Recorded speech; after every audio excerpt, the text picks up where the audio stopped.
Friends, in this session, we'll understand debt to equity ratio. For that, let us take an example of a balance sheet. We'll list out the liabilities and assets, and as said, here we are going to talk about the relationship between the debt and equity. So we'll list out only the liabilities.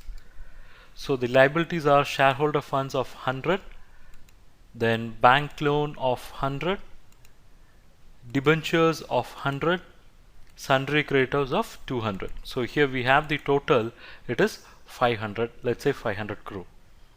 Now all these funds are called total funds, but that's not important for us now because we are concerned in calculating what is debt equity ratio.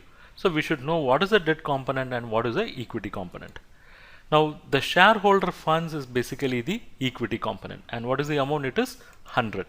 And the bank loan, debentures and sundry creditors, which are outside liabilities, are called as debt component, and the total is say 400.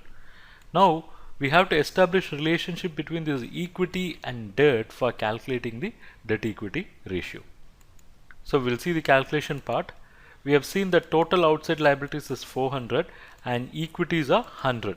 So debt equity ratio is nothing but expressing debt as a percentage of equity or debt as number of times of equity.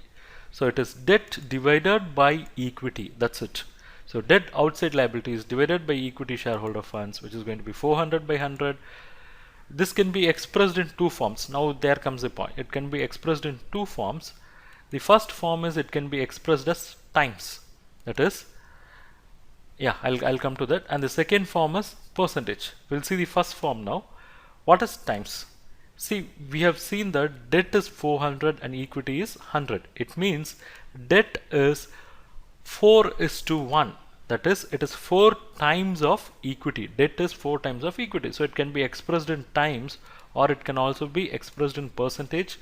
That is 400 by 100 into 100, which tells you the debt is 400% of equity. Fine. So this is all about debt equity ratio. So the debt equity ratio basically establishes the relationship between the debt and equity component, and it automatically tells you what is the proportion of debt and what is the proportion of equity in the total capital employed. We can see in this angle also, let's say this is 4:1, it means 4 by 5 is debt and 1 by 5 is equity, which automatically conveys 80% is debt and 20% is equity. Thank you.